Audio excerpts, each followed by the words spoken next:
Harid started out with ballet and music, and the trustees of Harid decided to have more emphasis on the ballet and decided to end the music program. So their students were in first, second, third years of the term from all over the world, and they were now scouting around to find a new home to continue their studies. Felt through Mrs. Lynn and myself that perhaps it was a way of keeping it here, which was a big decision for a small college at the time. I was the transitional dean to just get us over, keep us secure and solid, keep the party together here. I didn't do my job that way. Then I stepped away from it. But then Claudio had 4 years, and it was kind of a period of austerity because the budget that he had in those days to run his place, I'm sure, is 4 to 5 times smaller than what Dr. Robertson enjoys now. When I came to Lynn, the music department was in the girls' dorm. Even though it's wonderful teaching and so forth, we had no performing space. Well, we had AG, which was fine, but no big performing space. We had to go off campus.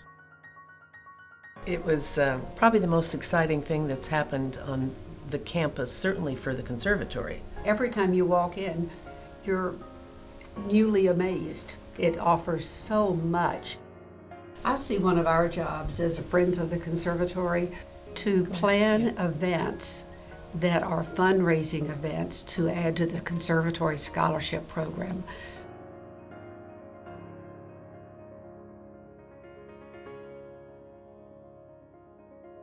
President Ross wanted this to be a great conservatory.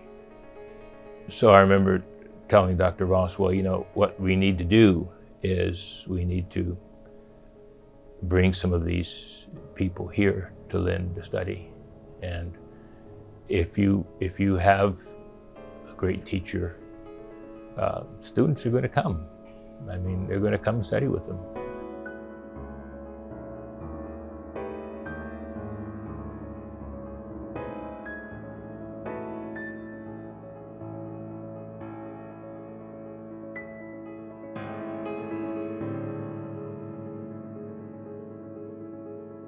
Chamber music has long been a part of any conservatory or school of music.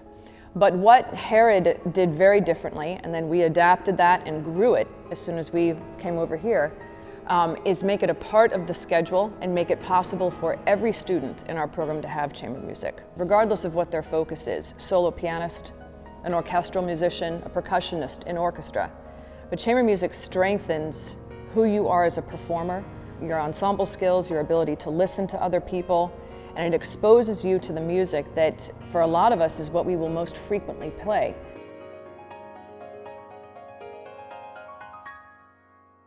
In an orchestra, strangely enough, it's not playing, it's listening. To know how to listen and to really play as an ensemble by virtue of listening to what happens in the moment. The idea of bringing something, such a classic as a Beethoven symphony, to students and watch them experience that for the first time, it's unbelievably rewarding. This was supposed to happen, I believe, because you couldn't plan this out this way. That the conservatory comes to Lynn, that we struggle for years, people are working to make it happen, that we find the right leadership, and all of a sudden we're 20 years later. I want to see it maintain its excellence. I want to see it do what it's doing better. Be more devoted, more committed to students succeeding. I guess the one thing, my one dream that I would love to have fulfilled in my lifetime here is to see the conservatory endowed. That's the last thing and it's going to happen because it's destined. It's destined to be that way.